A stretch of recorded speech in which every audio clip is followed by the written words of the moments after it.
నేనేమంటున్నా ఇప్పుడు ఈ కబ్జా కూడా ఎప్పుడు జరిగింది? పోయిన గవర్నమెంట్ హయాంలో జరిగింది. ఈ గవర్నమెంట్ హయాంలో కొనసాగుతున్నది, రైట్? అందుకే ఆ పార్టీ నుంచి ఈ పార్టీలోకి వచ్చిర్రు లీడర్లు.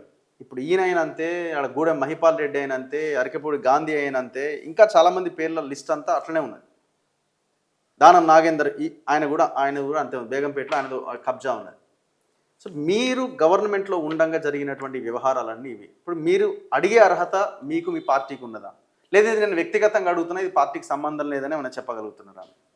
ఇది మా గవర్నమెంట్లో జరిగినా మా గవర్నమెంట్ ఆ రోజు నిజంగా జరిగితే గవర్నమెంట్ తప్పే, అదే అంటున్నాను, సమస్య లేదు. ఇది టీఆర్ఎస్ పేటలో జరిగింది, వచ్చిండి చేసుకుంటూ అంటే ఇప్పుడు ఎమ్మెల్యే వస్తాడు, ముఖ్యమంత్రి కదా, కొన్ని తెలియవు కదా. ఇతను ఓన్లీ పార్టీ మారుతుండు, ప్రజల కొరకు కాదు, ఆయన ప్రాపర్టీ కొరకు మారుతుండు అనేది క్లియర్ చెప్తున్నాను నేను. ఇది సాక్ష్యమా లేదని కోర్టు న్యాయస్థానంలో ఉంది. మీరు పోయి డైరెక్ట్ పోయి చూపెడుతుంది. ఇవాళ రికార్డు ఎందుకు ఇంపర్మే యాక్ట్ ఇచ్చినప్పుడు వాళ్ళు ఎందుకు ఇది పట్టా ల్యాండ్ అని ఎందుకు ఇస్తలేదు? ఒక ప్రజాప్రతినిధిగా జిల్లా ఎమ్మెల్యేగా నేను అడిగాను. తగలబెట్టిరు కదా, అప్పుడు తెలుసు కదా మీకు, తెలుసు. 1007 మండలాభినే తగలబెట్టిరు. 1007 భూముల కోసం 1007.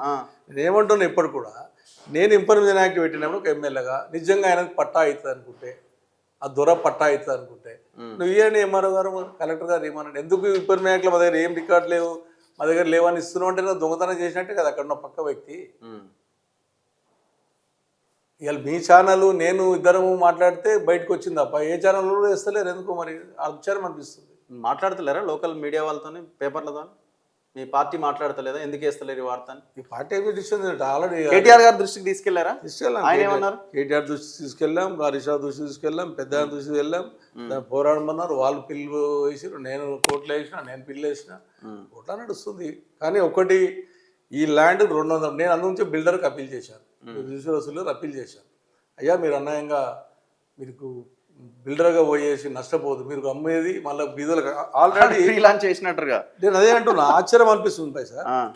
ఏరా లేకుండా ఏమన్నా ప్రీ లాంచ్ చేస్తారా? 300 మంది ఇండ్లు అమ్మారు, అమ్మేసారు కూడా, అమ్మేసారు 300 ఇండ్లు.